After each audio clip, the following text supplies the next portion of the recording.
ਸਤਿ ਸ਼੍ਰੀ ਅਕਾਲ ਜੀ। ਅੱਜ ਸ਼ਾਮ ਮੇਰੇ ਦਾਦੀ ਪੂਰੇ ਹੋ ਗਏ। ਮੈਂ ਉਹਨਾਂ ਦੇ ਨਾਲ ਬਹੁਤ ਵਕਤ ਗੁਜ਼ਾਰਿਆ ਸੀ, ਪਰ ਉਸ ਤੋਂ ਵੀ ਜ਼ਿਆਦਾ ਵਕਤ ਮੇਰੀ ਮਾਂ ਨੇ ਉਹਨਾਂ ਨਾਲ ਬਿਤਾਇਆ ਸੀ। ਅੱਜ ਘਰ ਵਿੱਚ ਮੇਰੇ ਦਾਦੀ ਦੀ ਲਾਸ਼ ਪਈ ਸੀ। ਭੂਆ ਦਾ ਰੋ ਰੋ ਕੇ ਬੁਰਾ ਹਾਲ ਸੀ। ਪਾਪਾ ਵੀ ਉਹਨਾਂ ਨੂੰ ਚੁੱਪ ਕਰਾਉਂਦੇ, ਵਿੱਚੋਂ ਆਪ ਵੀ ਕਈ ਵਾਰ ਰੋ ਰਹੇ ਸੀ।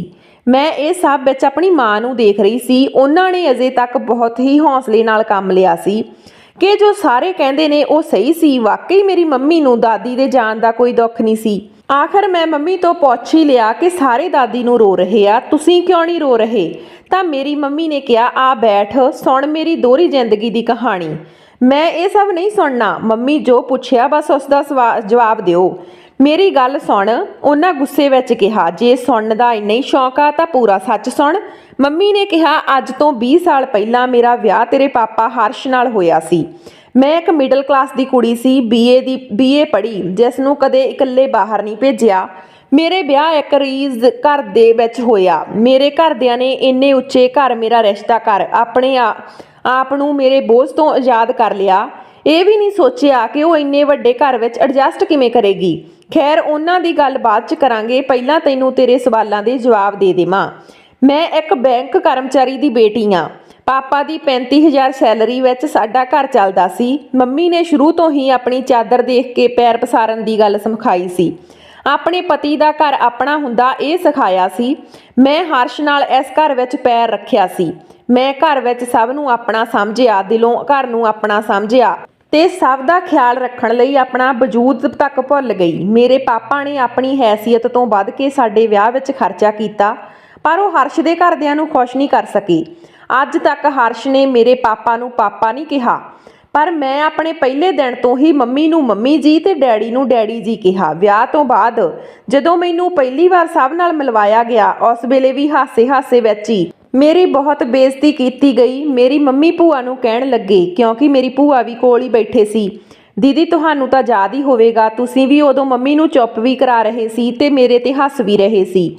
ਮੈਨੂੰ ਇੰਨੇ ਮਹਿੰਗੇ ਸੂਟ ਪਾਉਣ ਦੀ ਆਦਤ ਨਹੀਂ ਸੀ ਤੇ ਨਾ ਹੀ ਅਸੀਂ ਕਦੇ ਲਏ ਸੀ। ਮੇਰੇ ਤਾਂ ਵਿਆਹ ਵਾਲੇ ਕੱਪੜੇ ਵਿੱਚ ਵੀ ਕੋਈ 2000 ਤੋਂ ਉੱਪਰ ਦਾ ਸੂਟ ਨਹੀਂ ਸੀ। ਭੂਆ ਜੀ ਬੋਲੇ, ਬਸ ਕਰ ਕਿਰਨ, ਕਿਉਂ ਐਵੇਂ ਪੁਰਾਣੀਆਂ ਗੱਲਾਂ ਯਾਦ ਕਰ, ਆਪਣਾ ਬੀਪੀ ਵਧਾ ਰਹੀ ਆ। ਇਹਨਾਂ ਗੱਲਾਂ ਵਿੱਚੋਂ ਕੀ ਮਿਲਣਾ? ਮੰਮੀ ਚੁੰਨੀ ਨਾਲ ਅੱਖਾਂ ਪੂੰਝਦੇ ਬੈਗ ਤੇ ਲਿਫਾਫੇ ਨੂੰ ਬੈੱਡ ਤੇ ਰੱਖ ਕੇ ਮੈਨੂੰ ਕਹਿਣ ਲੱਗੇ, ਇਹ ਦੇਖ। ਉਸ ਬੈਗ ਵਿੱਚ ਬਹੁਤ ਸਾਰੇ ਟੈਸਟ ਦੀਆਂ ਬਲੈਕ ਐਂਡ ਵਾਈਟ ਫੋਟੋਆਂ ਸੀ।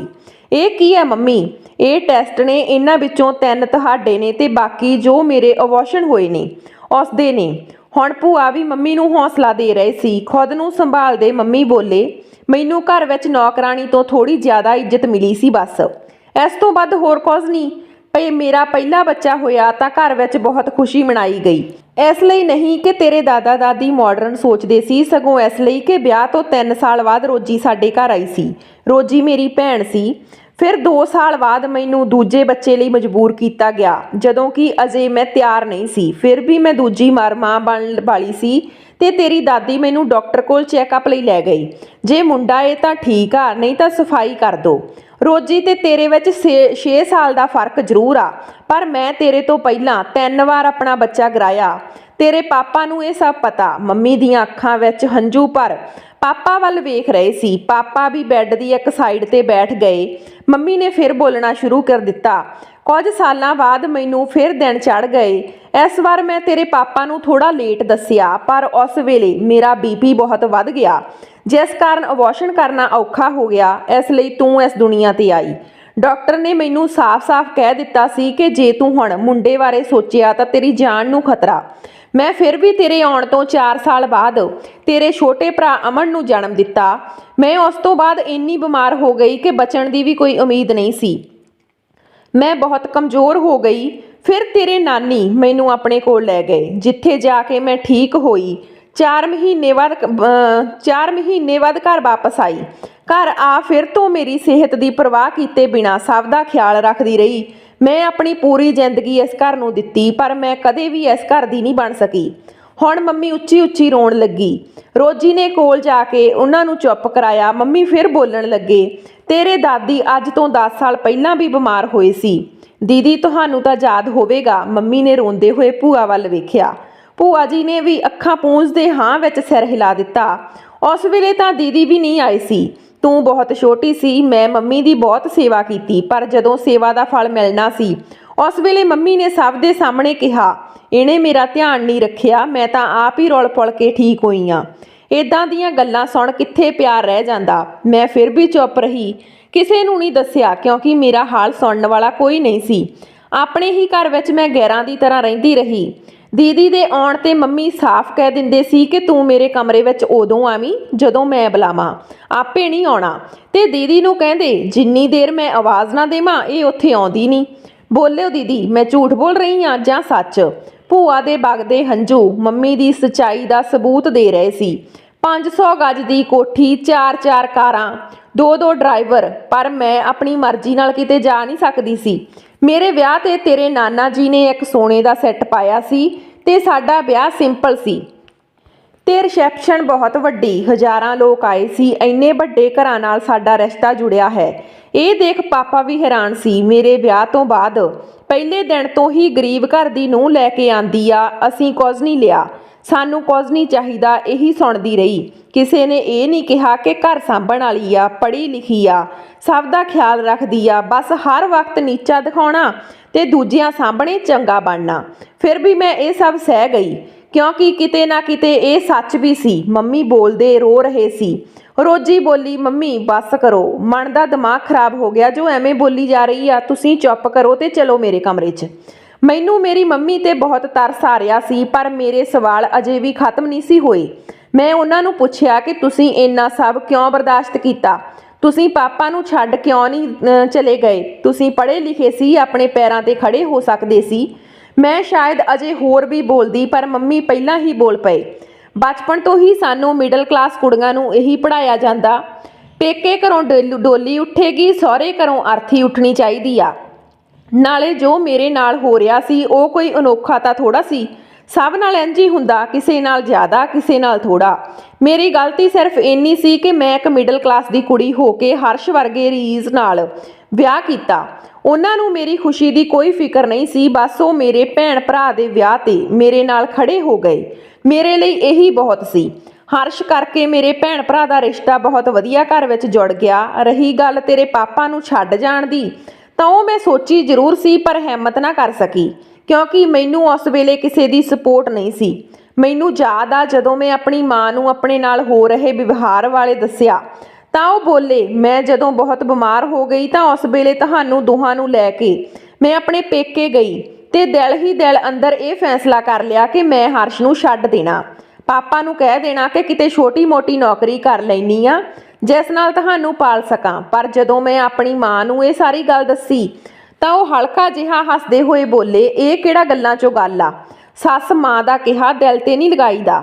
ਉਹ ਜੋ ਵੀ ਕਹਿੰਦੇ ਨੇ ਤੇਰੇ ਭਲੇ ਲਈ ਕਹਿੰਦੇ ਨੇ। ਮੈਂ ਪੁੱਛਿਆ, ਹਰ ਵੇਲੇ ਮੈਨੂੰ ਗਲਤ ਕਹਿਣਾ, ਕਿਹੜੇ ਭਲੇ ਦੀ ਗੱਲ ਕਰਦੇ ਨੇ? ਚੱਲ ਛੱਡ, ਐਵੇਂ ਨਾ ਗੁੱਸਾ ਕਰਿਆ ਕਰ। ਹੁਣ ਤੂੰ ਇਕੱਲੀ ਨਹੀਂ, ਤੇਰੇ ਨਾਲ 2 ਧੀਆਂ ਵੀ ਨੇ ਤੇ ਮੇਰੇ ਕੋਲ ਸਿਰਫ ਤੂੰ ਹੀ ਨਹੀਂ, ਮੈਂ ਰੀਨਾ ਨੂੰ ਵੀ ਦੇਖਣਾ ਤੇ ਸਾਹਿਲ ਨੂੰ ਵੀ, ਜੋ ਕਿ ਮੇਰੇ ਛੋਟੇ ਭੈਣ ਭਰਾ ਸੀ। ਜੇ ਤੂੰ ਘਰ ਵਿੱਚ ਬੈਠ ਗਈ ਤਾਂ ਉਹਨਾਂ ਦਾ ਕੀ ਹੋਵੇਗਾ? ਇਸ ਲਈ ਹਰਸ਼ ਨੂੰ ਦੱਸ, ਉਹ ਆਪੇ ਸਭ ਕੁਝ ਠੀਕ ਕਰ ਦੇਵੇਗਾ। ਇਹ ਸਭ ਸੁਣ ਜੋ ਥੋੜੀ ਬਹੁਤ ਹਿੰਮਤ ਕਰਕੇ ਆਪਣੇ ਘਰ ਗਈ ਸੀ, ਹੁਣ ਉਹ ਵੀ ਟੁੱਟ ਗਈ ਸੀ। ਮੈਂ ਵਾਪਸ ਉਸੇ ਘਰ ਆ ਗਈ ਜਿੱਥੇ ਮੈਨੂੰ ਸ਼ੋਅ ਪੀਸ ਵਾਂਗ ਸਜਾ ਕੇ ਰੱਖਦੇ ਸੀ। ਨਾ ਕੁਝ ਬੋਲਣਾ, ਨਾ ਸੁਣਨਾ ਤੇ ਨਾ ਦੇਖਣਾ, ਬਸ ਹਰ ਵਕਤ ਝੂਠਾ ਦਿਖਾਵਾ ਕਰਨਾ। ਕਹਿਣ ਨੂੰ ਤਾਂ ਤੇਰੇ ਪਾਪਾ ਮੈਨੂੰ ਹਰ ਥਾਂ ਤੇ ਨਾਲ ਲੈ ਕੇ ਜਾਂਦੇ ਸੀ, ਕਿਉਂਕਿ ਹਾਈ ਫਾਈ ਪਾਰਟੀ ਵਿੱਚ ਹਸਬੈਂਡ ਨਾਲ ਵਾਈਫ ਦਾ ਹੋਣਾ ਬਹੁਤ ਜ਼ਰੂਰੀ ਆ। ਘਰੋਂ ਨਿਕਲਣ ਵੇਲੇ ਮੰਮੀ ਮੈਨੂੰ ਉੱਪਰ ਤੋਂ ਥੱਲੇ ਤੱਕ ਚੰਗੀ ਤਰ੍ਹਾਂ ਦੇਖਦੇ ਸੀ, ਫਿਰ ਆਪਣੇ ਹਿਸਾਬ ਨਾਲ ਜੋ ਬਦਲਣਾ ਹੁੰਦਾ ਬਦਲ ਦਿੰਦੇ। ਹਰਸ਼ ਨੇ ਕਦੇ ਨਹੀਂ ਪੁੱਛਿਆ, ਕਿਰਨ ਤੂੰ ਜਾਣਾ ਚਾਹੁੰਦੀ ਆ ਜਾਂ ਜੋ ਤੂੰ ਪਾਇਆ ਤੈਨੂੰ ਪਸੰਦ ਆ? ਕਾਰ ਵਿੱਚ ਬੈਠ ਕੇ ਉਹ ਫੋਨ ਤੇ ਗੱਲਾਂ ਕਰਦੇ ਰਹਿੰਦੇ ਤੇ ਕਾਰ ਤੋਂ ਉਤਰਦੇ ਹੀ ਉਹਨਾਂ ਦੀ ਪਹਿਲੀ ਗੱਲ ਹੁੰਦੀ, ਕਿਰਨ ਹੱਸਦਾ ਚਿਹਰਾ ਚਾਹੀਦਾ ਮੈਨੂੰ, ਇੱਥੇ ਬਹੁਤ ਵੱਡੇ ਲੋਕ ਆਏ ਨੇ, ਮੇਰੀ ਇੱਜ਼ਤ ਹੈ ਇਹਨਾਂ ਵਿੱਚ, ਸੋ ਧਿਆਨ ਰੱਖਣਾ। ਮੈਂ ਇੰਨੇ ਵੱਡੇ ਲੋਕਾਂ ਵਿੱਚ ਜਾ ਕਦੇ ਕੰਫਰਟੇਬਲ ਨਹੀਂ ਹੁੰਦੀ ਸੀ। ਮੈਂ ਬਸ ਇੱਕ ਟੇਬਲ ਤੇ ਬੈਠ ਇੱਧਰ ਉੱਧਰ ਲੋਕਾਂ ਨੂੰ ਹੱਥ ਵਿੱਚ ਗਲਾਸ ਫੜੀ ਦੇਖਦੀ। ਤੇਰੇ ਪਾਪਾ ਦੂਰ ਕਿਸੇ ਨਾਲ ਗੱਲਾਂ ਵਿੱਚ ਮਸਤ, ਉਹਨਾਂ ਨੂੰ ਕੋਈ ਫਰਕ ਨਹੀਂ ਪੈਂਦਾ ਸੀ ਕਿ ਮੈਂ ਕਿੱਥੇ ਬੈਠੀ ਆ, ਕੁਝ ਖਾਧਾ ਜਾਂ ਨਹੀਂ, ਮੇਰੇ ਨਾਲ ਉੱਥੇ ਕੋਈ ਬੈਠਾ ਹੈ ਜਾਂ ਮੈਂ ਬੋਰ ਹੋ ਰਹੀ ਹਾਂ। ਇਸ ਸਭ ਨਾਲ ਤੇਰੇ ਪਾਪਾ ਨੂੰ ਕੋਈ ਮਤਲਬ ਨਹੀਂ ਸੀ। ਜੇ ਆਪਣੀ ਮਰਜ਼ੀ ਨਾਲ ਖਾਣ ਨੂੰ ਕੁਝ ਲੈ ਆਉਂਦਾ ਤਾਂ ਹਰਸ਼ ਦੀ ਬੇਇੱਜ਼ਤੀ ਹੋ ਗਈ। ਕਿਰਨ ਕੀ ਲੋੜ ਸੀ ਉੱਠ ਕੇ ਜਾਣ ਦੀ? ਇੰਨੇ ਬੇਟਰ ਨੇ, ਕਿਸੇ ਨੂੰ ਵੀ ਆਰਡਰ ਤੇ ਕਹਿ ਕੇ ਮੰਗਵਾ ਲੈਂਦੀ। ਮੈਂ ਖੁਦ ਨੂੰ ਹਰਸ਼ ਮੁਤਾਬਕ ਬਣਾਉਣ ਲਈ ਸਭ ਕੁਝ ਕੀਤਾ, ਪਰ ਮੇਰਾ ਪਿਆਰ ਉਹਨਾਂ ਨੂੰ ਸਮਝ ਨਹੀਂ ਆਇਆ। ਮੈਨੂੰ ਆਪਣੇ ਬੱਚਿਆਂ ਦਾ ਧਿਆਨ ਨਹੀਂ ਰੱਖਣਾ ਆਉਂਦਾ। ਮੈਂ ਇੱਕ BA ਪਾਸ ਅਨਪੜ੍ਹ ਮਾਂ ਹਾਂ, ਕਿਉਂਕਿ ਮੈਂ ਇੰਗਲਿਸ਼ ਨਹੀਂ ਬੋਲਦੀ। ਮੈਨੂੰ ਮੇਰੇ ਬੱਚਿਆਂ ਦੇ ਸਟੇਟਸ ਦਾ ਖਿਆਲ ਨਹੀਂ ਆ। ਉਹ ਕਿੰਨੇ ਵੱਡੇ ਸਕੂਲ ਵਿੱਚ ਪੜ੍ਹਦੇ ਨੇ। ਰੋਜੀ ਫਿਰ ਉਹਨਾਂ ਨੂੰ ਚੁੱਪ ਕਰਾਉਂਦੀ ਹੋਈ ਬੋਲੀ, ਨਹੀਂ ਮੰਮਾ, ਇਸ ਤਰ੍ਹਾਂ ਦਾ ਕੁਝ ਵੀ ਨਹੀਂ ਆ। You are the best mom in the world. ਫਿਰ ਕੀ ਹੋਇਆ ਜੇ ਤੁਸੀਂ ਇੰਗਲਿਸ਼ ਨਹੀਂ ਬੋਲ ਪਾਉਂਦੇ? ਮੈਨੂੰ ਨਹੀਂ ਲੱਗਦਾ ਕਿ ਮੈਨੂੰ ਮਨ ਜਾਂ ਅਮਨ ਨੂੰ ਇਸ ਵਿੱਚ ਕੋਈ ਦਿੱਕਤ ਆ। ਉਸਨੇ ਮੰਮੀ ਨੂੰ ਘੁੱਟ ਕੇ ਜੱਫੀ ਵਿੱਚ ਲੈ ਲਿਆ। ਮੰਮੀ ਤਾਂ ਬੋਲੀ ਜਾ ਰਹੇ ਸੀ ਜਿਵੇਂ ਉਹ ਅੰਦਰੋਂ ਭਰੇ ਬੈਠੇ ਸੀ। ਉਹਨਾਂ ਨੇ ਕਿਹਾ, ਬੇਟਾ ਅੱਜ ਨਾ ਰੋਕ ਮੈਨੂੰ, ਮੈਂ ਤੁਹਾਨੂੰ ਇਹ ਸਭ ਦੱਸਣਾ ਹੈ ਜੋ ਗੱਲਾਂ ਮੈਨੂੰ ਅੰਦਰ ਹੀ ਅੰਦਰ ਖਾ ਰਹੀਆਂ ਨੇ। ਇੱਕ ਵਾਰ ਤੁਸੀਂ ਸਾਰੇ ਮੈਕਡੋਨਲ ਗਏ ਸੀ। ਮੈਂ ਬਸ ਰਾਤ ਦੀ ਰੋਟੀ ਤੇ ਅਮਨ ਨੂੰ ਇਹ ਪੁੱਛ ਬੈਠੀ ਕਿ ਉੱਥੇ 버ਗਰ ਸਵਾਦ ਸੀ। ਇਸ ਗੱਲ ਤੇ ਮੇਰਾ ਇੰਨਾ ਮਜ਼ਾਕ ਉੱਡਿਆ ਕਿ ਮੈਂ ਰੋ ਰੋ ਕੇ ਰਾਤ ਕੱਟੀ। ਅਸਲ ਵਿੱਚ ਮੈਂ ਕਦੇ ਗਈ ਨਹੀਂ ਸੀ ਨਾ, ਪਾਪਾ ਨੇ ਕਦੇ ਜਾਣ ਹੀ ਨਹੀਂ ਦਿੱਤਾ ਸੀ। ਅਸੀਂ ਸਿਰਫ ਸਾਲ ਵਿੱਚ ਇੱਕ ਵਾਰ ਬਾਹਰ ਰੋਟੀ ਖਾਣ ਜਾਂਦੇ ਸੀ, ਉਹ ਵੀ ਦੀਵਾਲੀ ਤੇ ਮਿਲੇ ਬੋਨਸ ਤੇ। ਉਸ ਵਿੱਚ ਵੀ ਪਾਪਾ ਨੇ ਕਿਹਾ ਹੋਇਆ ਸੀ ਕਿ 1500 ਤੋਂ ਉੱਪਰ ਬਿੱਲ ਨਾ ਬਣੇ। ਮੈਨੂੰ ਤੇ ਯਾਦ ਹੀ ਨਹੀਂ ਕਿ ਮੇਰੀ ਮਾਂ ਤੇ ਮੈਂ ਕਦੇ ਆਪਣੀ ਮਰਜ਼ੀ ਨਾਲ ਕੁਝ ਆਰਡਰ ਵੀ ਕੀਤਾ ਹੋਵੇਗਾ। ਜੋ ਪਾਪਾ ਸਾਹਿਲ ਦੇ ਤੇ ਕਦੇ ਕਦੇ ਰੀਨਾ ਮੰਗਵਾ ਲੈਂਦੇ ਸੀ, ਅਸੀਂ ਉਹੀ ਖਾਂਦੇ ਸੀ। ਉਸ ਤਰ੍ਹਾਂ ਦੇ ਮਾਹੌਲ ਵਿੱਚ ਮੇਰੇ ਬੱਚੇ ਮੈਕਡੋਨਲ ਗਏ ਸੀ, ਜੋ ਉਹਨਾਂ ਲਈ ਨਹੀਂ ਪਰ ਮੇਰੇ ਲਈ ਜ਼ਰੂਰ ਨਵੀਂ ਚੀਜ਼ ਸੀ। ਇਸ ਲਈ ਮੈਂ ਜਾਣਨਾ ਚਾਹੁੰਦੀ ਸੀ ਕਿ ਉਸ ਦਾ ਸਵਾਦ ਕਿਵੇਂ ਦਾ ਹੈ। ਤੇਰੀ ਦਾਦੀ ਸਾਰਿਆਂ ਸਾਹਮਣੇ ਬੋਲੇ, ਮੈਂ ਤੇ ਪਹਿਲਾਂ ਹੀ ਕਹਿੰਦੀ ਸੀ ਕਿ ਗਰੀਬ ਘਰ ਦੀ ਦੇਖੋ, ਪਰ ਇਸ ਤਰ੍ਹਾਂ ਦੀ ਨਹੀਂ ਜਿਸ ਨੂੰ ਕਦੇ ਘਰ ਦੇ ਮੈਕਡੋਨਲ ਤੱਕ ਨਹੀਂ ਲੈ ਕੇ ਗਏ ਹੋਣ। ਪਾਪਾ ਤੇਰੇ ਹਰ ਵੇਲੇ ਮੈਨੂੰ ਸਿਰਫ ਇੱਕ ਸ਼ੋਅ ਪੀਸ ਵਾਂਗ ਆਪਣੇ ਨਾਲ ਰੱਖਦੇ, ਬਾਕੀ ਅੱਗ ਵਿੱਚ ਤੇਲ ਪਾਉਣ ਦਾ ਕੰਮ ਤੁਹਾਡੀ ਦਾਦੀ ਕਰਦੀ ਰਹੀ। ਮੇਰੀ ਹਰ ਗੱਲ ਨੂੰ ਗਲਤ ਤਰੀਕੇ ਨਾਲ ਰੱਖਿਆ ਜਾਂਦਾ। ਹਰਸ਼ ਅੱਗੋਂ ਮੇਰੀ ਇੱਕ ਨਾ ਸੁਣਦੇ ਤੇ ਬਿਨਾਂ ਗੱਲ ਤੋਂ ਮੈਨੂੰ 15-15 ਦਿਨ ਬੁਲਾਉਣਾ ਛੱਡ ਦਿੰਦੇ। ਇਹ ਕੋਲ ਹੀ ਬੈਠੇ ਨੇ। ਮਨ ਪੁੱਛ ਹੁਣ ਆਪਣੇ ਪਾਪਾ ਨੂੰ, ਕੀ ਮੈਂ ਗਲਤ ਕਹਿ ਰਹੀ ਹਾਂ ਜਾਂ ਸਹੀ? ਪਾਪਾ ਨੀਵੀਂ ਪਾ ਕੇ ਬੈਠੇ ਸੀ। ਉਹਨਾਂ ਕੋਲ ਮੰਮੀ ਦੀਆਂ ਗੱਲਾਂ ਦਾ ਕੋਈ ਜਵਾਬ ਨਹੀਂ ਸੀ। ਮੈਂ ਵੀ ਹੁਣ ਅੰਦਰੋਂ ਅੰਦਰੀ ਆਪਣੇ ਆਪ ਨੂੰ ਕੋਸ ਰਹੀ ਸੀ ਕਿ ਮੈਂ ਕਿਉਂ ਇਹ ਸਭ ਮੰਮਾ ਨੂੰ ਪੁੱਛਿਆ। ਮੈਨੂੰ ਆਪਣੀ ਮਾਂ ਦੀ ਬੇਵਸੀ ਕਿਉਂ ਸਮਝ ਨਹੀਂ ਆਈ। ਮੈਨੂੰ ਆਪਣੀ ਮਾਂ ਤੇ ਬਹੁਤ ਤਰਸ ਆ ਰਿਹਾ ਸੀ। ਹਜੇ ਸੋਚ ਵਿੱਚ ਸੀ ਤਾਂ ਪਾਪਾ ਬੋਲੇ, ਕਿਰਨ ਅੱਜ ਤੱਕ ਮੈਂ ਤੇਰੇ ਤੇ ਕਦੇ ਹੱਥ ਚੁੱਕਿਆ? ਮੰਮੀ ਬੋਲੇ, ਨਹੀਂ। ਕਦੀ ਤੈਨੂੰ ਤੇਰੇ ਪੇਕੇ ਜਾਣ ਤੋਂ ਰੋਕਿਆ? ਮੰਮੀ ਨੇ ਬਿਨਾਂ ਬੋਲੇ ਹੀ ਨਾ ਵਿੱਚ ਸਿਰ ਹਿਲਾ ਦਿੱਤਾ। ਕੀ ਸਾਡਾ ਵਿਆਹ ਤੇਰੀ ਮਰਜ਼ੀ ਤੋਂ ਬਿਨਾਂ ਹੋਇਆ ਸੀ? ਅੱਖਾਂ ਪੂੰਝਦੇ ਮੰਮੀ ਨੇ ਨਾ ਵਿੱਚ ਸਿਰ ਹਿਲਾ ਦਿੱਤਾ। ਫਿਰ ਤੂੰ ਕਿਵੇਂ ਕਹਿ ਸਕਦੀ ਆ ਕਿ ਤੇਰੀ ਇੱਜ਼ਤ ਮੇਰੇ ਦਿਲ ਵਿੱਚ ਨਹੀਂ ਆ? ਮੈਂ ਅਮੀਰ ਘਰ ਵਿੱਚ ਪੈਦਾ ਹੋਇਆ, ਇਹ ਮੇਰੀ ਗਲਤੀ ਸੀ? ਜਾਂ ਮੇਰੇ ਘਰਦਿਆਂ ਦੇ ਕਹਿਣ ਤੇ ਤੇਰੇ ਨਾਲ ਵਿਆਹ ਕਰਵਾਉਣਾ ਇਹ ਮੇਰੀ ਗਲਤੀ ਸੀ? ਹਰ ਬੱਚਾ ਆਪਣੀ ਮਾਂ ਨੂੰ ਪਿਆਰ ਕਰਦਾ, ਭਾਵੇਂ ਉਹ ਜਿਵੇਂ ਦੀ ਵੀ ਹੋਵੇ। ਉਸੇ ਤਰ੍ਹਾਂ ਮੈਂ ਕੀਤਾ। ਰੋਜੀ ਇੱਕ ਵਾਰ ਫਿਰ ਦੋਨਾਂ ਨੂੰ ਸਮਝਾਉਣ ਲਈ ਬੋਲੀ, ਪਾਪਾ ਬੱਸ ਕਰੋ, ਅਸੀਂ ਨਹੀਂ ਸੁਣਨਾ। ਮੈਨੂੰ ਸਮਝ ਨਹੀਂ ਆ ਰਹੀ ਤੁਸੀਂ ਦੋਵੇਂ ਸਫਾਈ ਕਿਉਂ ਦੇ ਰਹੇ ਹੋ? ਨਹੀਂ ਬੇਟਾ, ਆਪਣੀ ਮਾਂ ਦੀ ਪੂਰੀ ਗੱਲ ਸੁਣ ਲਈ ਤੇ ਉਸ ਨੂੰ ਆਪਣੇ ਦੁੱਖਾਂ ਦਾ ਕਸੂਰਵਾਰ ਮੈਨੂੰ ਬਣਾ ਦਿੱਤਾ। ਜੇ ਤੁਸੀਂ ਲੋਕ ਮੈਨੂੰ ਮੇਰੀ ਸਫਾਈ ਵੀ ਨਹੀਂ ਦੇਣ ਦੇ ਰਹੇ।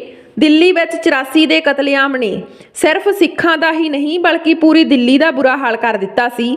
ਸਾਡਾ ਬਣਿਆ ਬਣਾਇਆ ਕੰਮ ਬੰਦ ਹੋ ਗਿਆ। ਅਸੀਂ ਅਮੀਰੀ ਤੇ ਗਰੀਬੀ ਵੱਲ ਆ ਗਏ। ਉਸ ਵੇਲੇ ਮੈਨੂੰ ਪਤਾ ਚੱਲਿਆ ਕਿ ਗਰੀਬ ਲੋਕ ਕਿਵੇਂ ਆਪਣਾ ਗੁਜ਼ਾਰਾ ਕਰਦੇ ਹੋਣਗੇ। ਇਸ ਲਈ ਮੈਂ ਫੈਸਲਾ ਕੀਤਾ ਕਿ ਜੇ ਮੈਂ ਦੁਬਾਰਾ ਅਮੀਰ ਹੋ ਗਿਆ ਤਾਂ ਮੈਂ ਇੱਕ ਗਰੀਬ ਘਰ ਦੀ ਕੁੜੀ ਨਾਲ ਵਿਆਹ ਕਰਵਾਵਾਂਗਾ, ਜਿਸ ਨਾਲ ਮੈਂ ਉਸ ਨੂੰ ਉਹ ਸਭ ਦੇ ਸਕਾਂ ਜੋ ਉਹ ਪਹਿਲਾਂ ਨਹੀਂ ਸੀ ਲੈ ਸਕੇ। ਫਿਰ ਮੰਮੀ ਦੇ 골ਡ ਨੂੰ ਗਿਰਵੀ ਰੱਖ ਅਸੀਂ ਇੱਕ LED ਮਸ਼ੀਨ, ਫਰਿੱਜਾਂ, ਇਹ ਸਭ ਨੂੰ ਵੇਚਣ ਦਾ ਸ਼ੋਅਰੂਮ ਬਣਾਇਆ। ਹੌਲੀ ਹੌਲੀ ਕੰਮ ਚੱਲ ਪਿਆ। ਅਸੀਂ ਦਿਨੋਂ ਦਿਨ ਹੋਰ ਅਮੀਰ ਹੁੰਦੇ ਗਏ। ਫਿਰ ਘਰ ਵਿੱਚ ਮੇਰੇ ਵਿਆਹ ਦੀਆਂ ਗੱਲਾਂ ਹੋਣ ਲੱਗਾ। ਇਸ ਲਈ ਜਦੋਂ ਕਿਰਨ ਦਾ ਰਿਸ਼ਤਾ ਆਇਆ ਤਾਂ ਮੈਂ ਫਟਾਫਟ ਹਾਂ ਕਰ ਦਿੱਤੀ, ਕਿਉਂਕਿ ਮੈਂ ਇਹੀ ਚਾਹੁੰਦਾ ਸੀ। ਇੱਕ ਮਿੰਟ, ਮੇਰਾ ਰਿਸ਼ਤਾ ਆਇਆ ਜਾਂ ਤੁਹਾਡਾ ਰਿਸ਼ਤਾ ਆਇਆ, ਕੀ ਫਰਕ ਪੈਂਦਾ ਯਾਰ? ਆਪਣਾ ਰਿਸ਼ਤਾ 20 ਸਾਲ ਪੁਰਾਣਾ। ਆਪਣੇ 3 ਬੱਚੇ ਨੇ। ਪਾਪਾ ਦੀ ਰੋਜੀ ਵਾਂਗ ਗੱਲ ਨੂੰ ਖਤਮ ਕਰਨ ਵਿੱਚ ਲੱਗੇ ਸੀ, ਪਰ ਸ਼ਾਇਦ ਮੈਂ ਮੰਮੀ ਦਾ ਦਿਲ ਕੁਝ ਜ਼ਿਆਦਾ ਹੀ ਦੁਖਾ ਦਿੱਤਾ ਸੀ, ਜਿਸ ਦਾ ਹਰਜਾਨਾ ਭੁਗਤਣਾ ਬਾਕੀ ਸੀ। ਸਾਰੇ ਜਾਣੇ ਚੁੱਪਚਾਪ ਮੰਮੀ ਪਾਪਾ ਦੀ ਹੋ ਰਹੀ ਬਹਿਸ ਨੂੰ ਸੁਣ ਰਹੇ ਸੀ। ਮੈਂ ਆਪਣੀ ਕੀਤੀ ਗਲਤੀ ਨੂੰ ਸੁਧਾਰ ਤਾਂ ਨਹੀਂ ਸਕਦੀ ਸੀ, ਪਰ ਇਹ ਜੋ ਸਭ ਹੋ ਰਿਹਾ ਸੀ ਇਹ ਮੇਰੇ ਸਵਾਲ ਦੇ ਉਲਟ ਸੀ। ਮੈਂ ਮੰਮੀ ਨੂੰ ਉਹਨਾਂ ਦਾ ਤੇ ਦਾਦੀ ਦਾ ਕੀ ਝਗੜਾ ਸੀ ਇਸ ਬਾਰੇ ਜਾਣਨਾ ਸੀ, ਨਾ ਕਿ ਮੰਮੀ ਤੇ ਪਾਪਾ ਵਿੱਚ ਕੋਈ ਝਗੜਾ ਕਰਵਾਉਣਾ ਸੀ।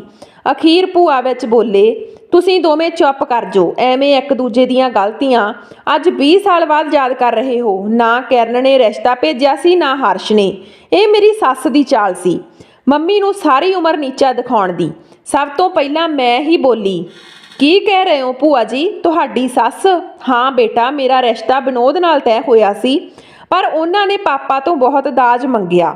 ਉਸ ਵੇਲੇ ਅਸੀਂ ਨਵਾਂ ਕੰਮ ਸੈੱਟ ਕੀਤਾ ਸੀ। ਪਹਿਲਾਂ ਤੋਂ ਹੀ ਮੰਮੀ ਦਾ ਗੋਲਡ ਤੇ ਹੋਰ ਵੀ ਬਹੁਤ ਲੋਨ ਚੱਲ ਰਹੇ ਸੀ। ਫਿਰ ਵੀ ਪਾਪਾ ਨੇ ਸਭ ਕੀਤਾ, ਪਰ ਮੇਰੇ ਸਹੁਰਿਆਂ ਨੂੰ ਖੁਸ਼ ਨਹੀਂ ਕਰ ਪਾਏ। ਮੇਰੀ ਡੋਲੀ ਤਾਂ ਚਲੀ ਗਈ, ਪਰ ਮੈਂ ਰੋਜ਼ ਉੱਥੇ ਜਲੀਲ ਹੁੰਦੀ ਰਹੀ। ਇਸ ਬਾਰੇ ਮੈਂ 2 ਸਾਲ ਤੱਕ ਕਿਸੇ ਨੂੰ ਕੋਈ ਜ਼ਿਕਰ ਨਹੀਂ ਕੀਤਾ। ਜਦੋਂ ਹਿਣਾ ਹੋਣ ਵਾਲੀ ਸੀ ਤਾਂ ਮੈਂ ਘਰ ਆਈ ਤੇ ਪਾਪਾ ਮੰਮੀ ਨੂੰ ਸਭ ਦੱਸਿਆ। ਮੰਮੀ ਨੇ ਪੁਲਿਸ ਕੰਪਲੇਂਟ ਕਰਵਾ ਦਿੱਤੀ। ਪੁਲਿਸ ਵਿਨੋਦ ਦੇ ਮੰਮੀ ਨੂੰ ਜੇਲ੍ਹ ਵਿੱਚ ਲੈ ਗਈ। ਕਾਫੀ ਕੁੱਟਮਾਰ ਵੀ ਹੋਈ। ਫਿਰ 4 ਮਹੀਨੇ ਬਾਅਦ ਉਹਨਾਂ ਦੀ ਬੇਲ ਹੋ ਗਈ ਤੇ ਮਜਬੂਰੀ ਵਿੱਚ ਉਹਨਾਂ ਨੂੰ ਮੈਨੂੰ ਆਪਣੇ ਘਰ ਲੈ ਕੇ ਜਾਣਾ ਪਿਆ। ਹਿਣਾ ਦੇ ਜਨਮ ਤੇ ਪਾਪਾ ਨੇ ਮੇਰਾ ਘਰ ਬਚਾਉਣ ਲਈ ਉਹਨਾਂ ਦੀ ਹਰ ਡਿਮਾਂਡ ਪੂਰੀ ਕੀਤੀ। ਫਿਰ ਮੇਰੇ ਨਾਲ ਤਾਂ ਸਭ ਠੀਕ ਹੋ ਗਿਆ, ਪਰ ਉਹਨਾਂ ਦੇ ਦਿਲ ਵਿੱਚ ਮੰਮੀ ਲਈ ਜੋ ਨਫ਼ਰਤ ਸੀ ਉਹ ਖਤਮ ਨਹੀਂ ਹੋਈ। ਇਸ ਲਈ ਉਹਨਾਂ ਨੇ ਕਿਰਨ ਦਾ ਰਿਸ਼ਤਾ ਇਹ ਕਹਿ ਕੇ ਕਰਵਾਇਆ ਕਿ ਕਿਰਨ ਦੇ ਪਾਪਾ ਬੈਂਕ ਮੈਨੇਜਰ ਨੇ, ਤੁਹਾਨੂੰ ਲੋਨ ਲੈ ਦੇਣਗੇ। ਮੇਰੀ ਸੱਸ ਦਾ ਝੂਠ ਤੁਹਾਡੇ ਰਿਸ਼ਤੇ ਦੀ ਬੁਨਿਆਦ ਬਣਿਆ। ਮੰਮੀ ਨੇ ਜੋ ਵੀ ਪਤਾ ਕਰਵਾਇਆ ਉਸ ਨੂੰ ਵਧਾ ਚੜਾ ਕੇ ਮੇਰੀ ਸੱਸ ਨੇ ਪੇਸ਼ ਕੀਤਾ।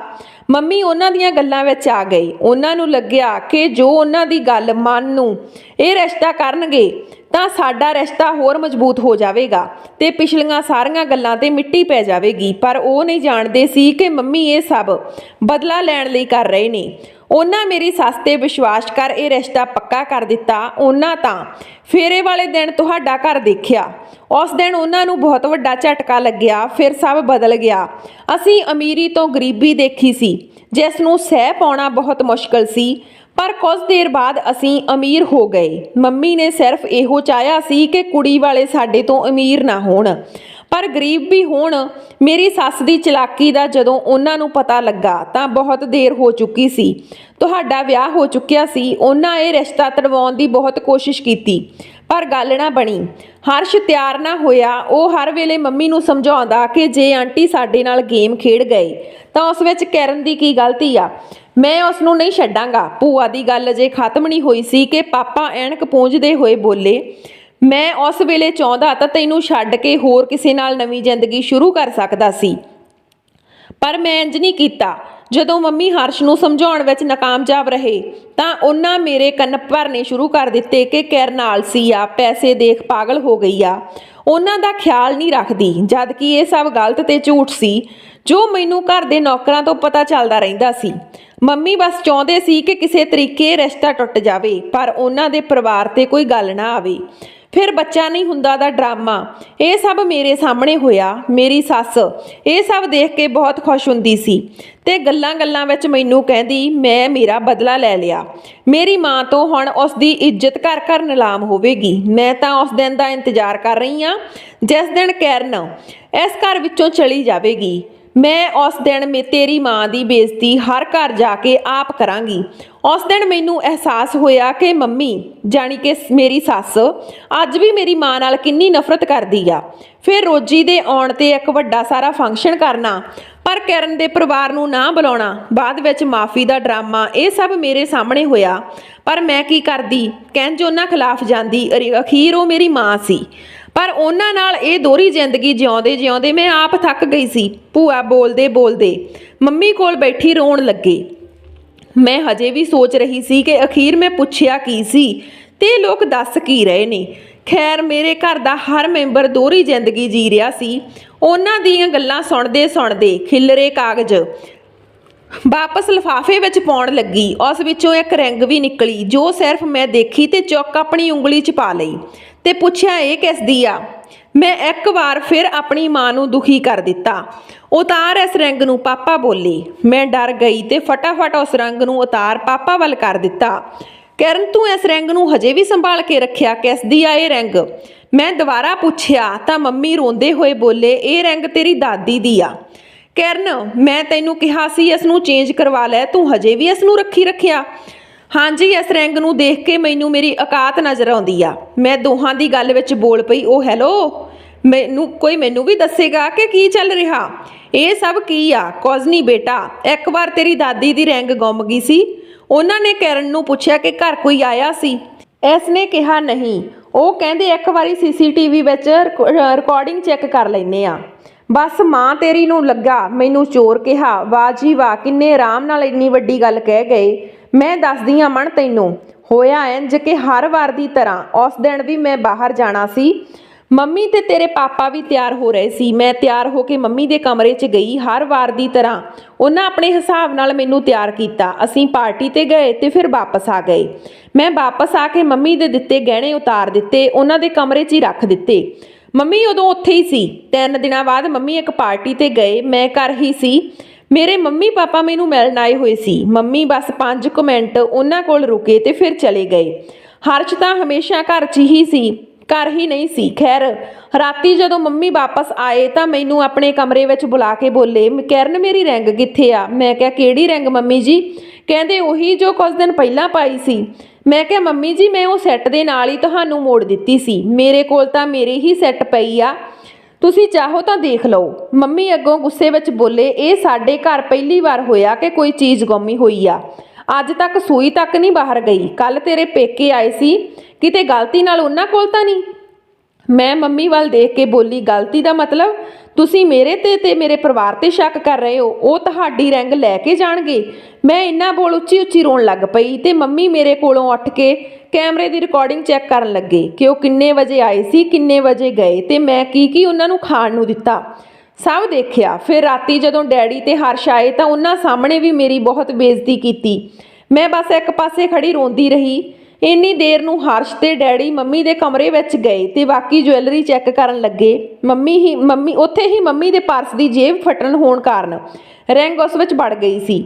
ਮੰਮੀ ਦੀ ਰਿੰਗ ਤਾਂ ਮਿਲ ਗਈ ਪਰ ਮੇਰੀ ਇੱਜ਼ਤ ਨਹੀਂ ਮਿਲੀ। ਮੈਂ ਆਪਣੇ ਹੀ ਘਰ ਵਿੱਚ ਚੋਰ ਬਣ ਗਈ। ਡੈਡੀ ਜੀ ਨੇ ਇਹ ਰਿੰਗ ਮੈਨੂੰ ਦਿੰਦੇ ਕਿਹਾ, ਬੇਟਾ ਮੈਂ ਮਾਫੀ ਮੰਗਦਾ, ਮਾਂ ਤੇਰੀ ਬੜਬੋਲੀ ਆ ਤੇ ਗੁੱਸੇਖੋਰ ਆ। ਮੈਨੂੰ ਪਤਾ ਤੂੰ ਬਹੁਤ ਸਮਝਦਾਰ ਆ, ਇਹ ਗੱਲ ਅੱਜ ਤੋਂ ਤੇਰੀ ਆ। ਮੈਂ ਰਿੰਗ ਲੈ ਰੋਂਦੀ ਆਪਣੇ ਕਮਰੇ 'ਚ ਆ ਗਈ। ਹਰਸ਼ ਨੇ ਵੀ ਆਪਣੀ ਮਾਂ ਦੀ ਸਾਈਡ ਲਈ, ਜਿਵੇਂ ਤੈਨੂੰ ਇੰਨੇ ਸਾਲਾਂ ਬਾਅਦ ਗੱਲ ਦੱਸੀ ਆ ਐਵੇਂ ਹੀ ਦੀਦੀ ਨੂੰ ਦੱਸੀ ਸੀ, ਸੋ ਉਹਨੂੰ ਵੀ ਖਾਸ ਨਹੀਂ ਲੱਗੀ। ਬੇਟਾ ਇਸ ਘਰ ਲਈ ਮੈਂ ਕਦੇ ਬਣੀ ਹੀ ਨਹੀਂ। ਪਤਾ ਨਹੀਂ ਰੱਬ ਨੇ ਸਾਡੇ ਸੰਜੋਗ ਕਿਵੇਂ ਲਿਖ ਦਿੱਤੇ, ਮੈਨੂੰ ਅਜੇ ਤੱਕ ਸਮਝ ਨਹੀਂ ਆਈ। ਪਰ ਜਦੋਂ ਮੰਮੀ ਆਪਣੀ ਆਖਰੀ ਦਿਨਾਂ ਤੇ ਸੀ ਤਾਂ ਉਹਨਾਂ ਨੇ ਮੈਨੂੰ ਕਿਹਾ, ਕਿਰਨ ਮੈਂ ਤੇਰੀ ਗੁਨਾਹਗਾਰ ਆ, ਮੈਂ ਤੈਨੂੰ ਕਦੇ ਦਿਲੋਂ ਨਹੀਂ ਅਪਣਾਇਆ, ਪਰ ਤੂੰ ਮੈਨੂੰ ਹਮੇਸ਼ਾ ਇੱਜ਼ਤ ਦਿੱਤੀ ਆ, ਮੈਨੂੰ ਪਿਆਰ ਦਿੱਤਾ, ਮੇਰੀ ਹਰ ਵੱਡੀ ਚੀਜ਼ ਦਾ ਖਿਆਲ ਰੱਖਿਆ। ਇੰਨਾ ਤਾਂ ਮੇਰੀ ਸਕੀ ਬੇਟੀ ਨਹੀਂ ਕਰ ਪਾਈ ਜਿੰਨਾ ਤੂੰ ਕੀਤਾ। ਮੈਨੂੰ ਮਾਫ ਕਰ ਦੇ। ਮੇਰੇ ਜਾਣ ਤੋਂ ਬਾਅਦ ਮੇਰੇ ਹਰਸ਼ ਦਾ ਤੇ ਰੀਮਾ ਦਾ ਖਿਆਲ ਰੱਖੀ। ਰੋਜੀ ਸਮਝਦਾਰ ਆ, ਮਨ ਤੇ ਅਮਨ ਵਿੱਚ ਬਚਪਨਾ, ਪਰ ਤੈਨੂੰ ਬੱਚੇ ਤੈਨੂੰ ਬਹੁਤ ਪਿਆਰ ਕਰਦੇ ਨੇ। ਮੈਂ ਦਿਲੋਂ ਦੁਆ ਕਰਦੀ ਆ ਕਿ ਉਹ ਤੇਰੇ ਵਰਗੇ ਬਣਨ। ਤੂੰ ਇੱਕ ਸ਼ਰੀਫ ਨੇਕ ਦਿਲ ਕੁੜੀ ਆ। ਮੈਂ ਤੈਨੂੰ ਜਿੰਨੇ ਵੀ ਦੁੱਖ ਦਿੱਤੇ ਨੇ ਉਹ ਸਭ ਲਈ ਮਾਫੀ ਮੰਗਦੀ ਆ। ਮੈਂ ਕਿਹਾ ਮੰਮੀ ਜੀ ਇੰਜ ਨਾ ਬੋਲੋ, ਤੁਹਾਨੂੰ ਕੁਝ ਨਹੀਂ ਹੋਵੇਗਾ। ਮੈਂ ਵੀ ਤੁਹਾਡੇ ਨਾਲ ਰਹਿ ਕੇ ਬਹੁਤ ਕੁਝ ਸਿੱਖਿਆ ਤੇ ਐਡੀਆਂ ਵੱਡੀਆਂ ਪਾਰਟੀਆਂ ਵਿੱਚ ਕਿਵੇਂ ਗੱਲਬਾਤ ਕਰਨੀ ਆ, ਕਿਵੇਂ ਇੱਕ ਹੀ ਗਲਾਸ ਫੜ ਸਾਰਿਆਂ ਨਾਲ ਕੰਪਨੀ ਕਰਨੀ ਆ, ਕਿਸ ਮੌਕੇ ਤੇ ਕਿਵੇਂ ਤਿਆਰ ਹੋਣਾ, ਇਹ ਸਭ ਮੈਂ ਤੁਹਾਨੂੰ ਦੇਖ ਕੇ ਹੀ ਸਿੱਖਿਆ। ਮੇਰੇ ਦਿਲ ਵਿੱਚ ਤੁਹਾਡੇ ਲਈ ਕੋਈ ਗੁੱਸਾ ਨਹੀਂ। ਉਹਨਾਂ ਕਿਹਾ ਕਿ ਇੰਨਾ ਕਹਿ ਦਿੱਤਾ, ਹੁਣ ਮੈਂ ਸੌਖੀ ਮਰ ਜਾਵਾਂਗੀ, ਨਹੀਂ ਤਾਂ ਜਾਨ ਅੜੀ ਰਹਿਣੀ ਸੀ ਮੇਰੀ। ਆਖਰੀ ਵਾਰ ਉਹਨਾਂ ਮੈਨੂੰ ਪਾਣੀ ਲੈਣ ਭੇਜਿਆ ਤੇ ਆਪ ਪਿੱਛੋਂ ਮੇਰੇ ਪੂਰੇ ਹੋ ਗਏ। ਉਹ ਪਹਿਲੀ ਵਾਰ ਸੀ ਜਦੋਂ ਮੰਮੀ ਨੇ ਮੈਨੂੰ ਆਪਣੇ ਗਲ ਨਾਲ ਲਗਾਇਆ ਸੀ। ਸ਼ਾਇਦ ਨੂੰਹ ਸੱਸ ਦਾ ਰਿਸ਼ਤਾ ਹੁੰਦਾ ਹੀ ਇਸ ਤਰ੍ਹਾਂ ਦਾ। ਉਹ ਦੋਵੇਂ ਸਾਰੀ ਉਮਰ ਦੋਹਰੀ ਜ਼ਿੰਦਗੀ ਹੀ ਜਿਉਂਦੇ ਨੇ। ਮੈਂ ਆਪਣੀ ਮਾਂ ਦੇ ਗਲ ਲੱਗ ਰੋਣ ਲੱਗੀ ਤੇ ਬੋਲੀ, ਸੌਰੀ ਮੰਮਾ, ਦਾਦੀ ਨੇ ਤੁਹਾਨੂੰ ਇੰਨਾ ਤੰਗ ਕੀਤਾ, ਤੁਸੀਂ ਫਿਰ ਵੀ ਅਖੀਰ ਤੱਕ ਉਹਨਾਂ ਨਾਲ ਰਹੇ। ਮੈਂ ਵੀ ਤੁਹਾਡੀ ਸਿਆਣੀ ਧੀ ਬਣ ਕੇ ਦਿਖਾਵਾਂਗੀ। ਤੁਹਾਨੂੰ ਸਾਡੇ ਨਾਲ ਕਦੇ ਵੀ ਆਪਣੀ ਦੋਹਰੀ ਜ਼ਿੰਦਗੀ ਨਹੀਂ ਜੀਣੀ ਪਵੇਗੀ। ਉਸੇ ਵੇਲੇ ਭੂਆ ਜੀ ਨੇ ਅਰਜਨ ਨੂੰ ਕਿਹਾ ਫੋਨ ਕੱਢ ਕੇ, ਅੱਜ ਸਾਡੇ ਸਾਰਿਆਂ ਲਈ ਖਾਣਾ ਕਿਰਨ ਆਰਡਰ ਕਰੇਗੀ ਤੇ ਉਹ ਵੀ ਆਪਣੀ ਮਰਜ਼ੀ ਦਾ। ਸਭ ਨੇ ਭਿੱਜੀਆਂ ਹੋਈਆਂ ਅੱਖਾਂ ਨਾਲ ਦਾਦੀ ਨੂੰ ਯਾਦ ਕੀਤਾ ਤੇ ਸਭ ਦੇ ਦਿਲ ਵਿੱਚ ਮੰਮੀ ਲਈ ਪਹਿਲਾਂ ਨਾਲੋਂ ਕਿਤੇ ਜ਼ਿਆਦਾ ਇੱਜ਼ਤ ਵੱਧ ਗਈ। ਅਸੀਂ ਸਾਰੇ ਵੀ ਕਦੇ ਨਾ ਕਦੇ ਕਿਤੇ ਨਾ ਕਿਤੇ ਦੋਹਰੀ ਜ਼ਿੰਦਗੀ ਜਿਉਂਦੇ ਹਾਂ ਤੇ ਉਸ ਜ਼ਿੰਦਗੀ ਨੂੰ ਜਿਉਂਦੇ ਅਕਸਰ ਅਸੀਂ ਕਿਸੇ ਨਾ ਕਿਸੇ ਦਾ ਦਿਲ ਦੁਖਾ ਹੀ ਦਿੰਦੇ ਹਾਂ। ਅਸੀਂ ਜਦੋਂ ਛੋਟੇ ਹੁੰਦੇ ਹਾਂ ਤਾਂ ਸਾਡੇ ਕੋਲੋਂ ਬਹੁਤ ਗਲਤੀਆਂ ਹੋ ਜਾਂਦੀਆਂ ਨੇ, ਫਿਰ ਵੀ ਸਾਡੀ ਮੰਮੀ ਸਾਨੂੰ ਮਾਫ ਕਰਕੇ ਅੱਗੇ ਜੀਣਾ ਸਿਖਾਉਂਦੀ ਆ, ਨਾ ਕਿ ਤਾਨੇ ਮਾਰਦੀ ਆ। ਮੇਰੀਆਂ ਸਾਰੀਆਂ ਸੱਸਾਂ ਨੂੰ ਹੱਥ ਜੋੜ ਕੇ ਬੇਨਤੀ ਆ ਕਿ ਜੋ ਕੁੜੀਆਂ ਤੁਹਾਡੇ ਘਰ ਆਈਆਂ ਨੇ ਇਹ ਅਸਲ ਨੇ ਵਿੱਚ ਤੁਹਾਡੀਆਂ ਧੀਆਂ ਨੇ, ਜਿਨ੍ਹਾਂ ਤੁਹਾਡੇ ਕੋਲ ਰਹਿਣਾ ਤੁਹਾਡੇ ਆਖਰੀ ਸਾਹ ਤੱਕ। ਇਹ ਤੁਹਾਡੇ ਨਾਲ ਨੇ, ਪਰ ਜੇ ਤੁਸੀਂ ਇਹਨਾਂ ਨੂੰ ਮਾਂ ਬਣ ਕੇ ਗਲੇ ਨਹੀਂ ਲਗਾਇਆ ਤਾਂ ਇਹ ਕਿੱਥੋਂ ਧੀਆਂ ਬਣ ਜਾਣਗੀਆਂ। ਨਾਲ ਹੀ ਨਾਲ ਮੇਰੀਆਂ ਸਾਰੀਆਂ ਨੂੰਹਾਂ ਨੂੰ ਵੀ ਹੱਥ ਜੋੜ ਕੇ ਬੇਨਤੀ ਆ ਕਿ ਜੇ ਅਸੀਂ ਆਪਣੀ ਸਕੀ ਮਾਂ ਦੀਆਂ ਗੱਲਾਂ ਸੁਣ ਉਸ ਨੂੰ ਨਜ਼ਰਅੰਦਾਜ਼ ਕਰ ਸਕਦੇ ਹਾਂ ਤਾਂ ਸੱਸ ਦੀਆਂ ਗੱਲਾਂ ਨੂੰ ਕਿਉਂ ਅਸੀਂ ਫੜੀ ਰੱਖਦੇ ਹਾਂ। ਤਾੜੀ ਕਦੇ ਇੱਕ ਹੱਥ ਨਾਲ ਨਹੀਂ ਵੱਜਦੀ। ਸੋ ਪਲੀਜ਼, ਜੇ ਮਾਵਾਂ ਬਿਨਾਂ ਪੇਕੇ ਨਹੀਂ ਤਾਂ ਸੱਸਾਂ ਬਿਨਾਂ ਸਹੁਰੇ ਨਹੀਂ ਹੁੰਦੇ। ਜਿਵੇਂ ਅਸੀਂ ਆਪਣੀ ਧੀ ਦੀ ਗਲਤੀ ਮਾफ़ ਕਰ ਦਿੰਦੇ ਹਾਂ, ਉਵੇਂ ਹੀ ਨੂੰਹ ਦੀ ਗਲਤੀ ਵੀ ਮਾफ़ ਕਰ ਦਿਆ ਕਰੋ। ਜਿਵੇਂ ਅਸੀਂ ਆਪਣੀ ਮਾਂ ਦੀ ਸੇਵਾ ਕਰਨ ਲਈ ਸੋਚਦੇ ਹਾਂ, ਉਵੇਂ ਹੀ ਆਪਣੀ ਸੱਸ ਦੀ ਸੇਵਾ ਕਰਿਆ ਕਰੋ। ਕਹਾਣੀ ਨੂੰ ਪਸੰਦ ਕਰਨ ਲਈ ਤੁਹਾਡਾ ਸਾਰਿਆਂ ਦਾ ਬਹੁਤ ਬਹੁਤ ਧੰਨਵਾਦ। ਜਲਦੀ ਮਿਲਾਂਗੇ ਇੱਕ ਨਵੀਂ ਕਹਾਣੀ ਦੇ ਨਾਲ।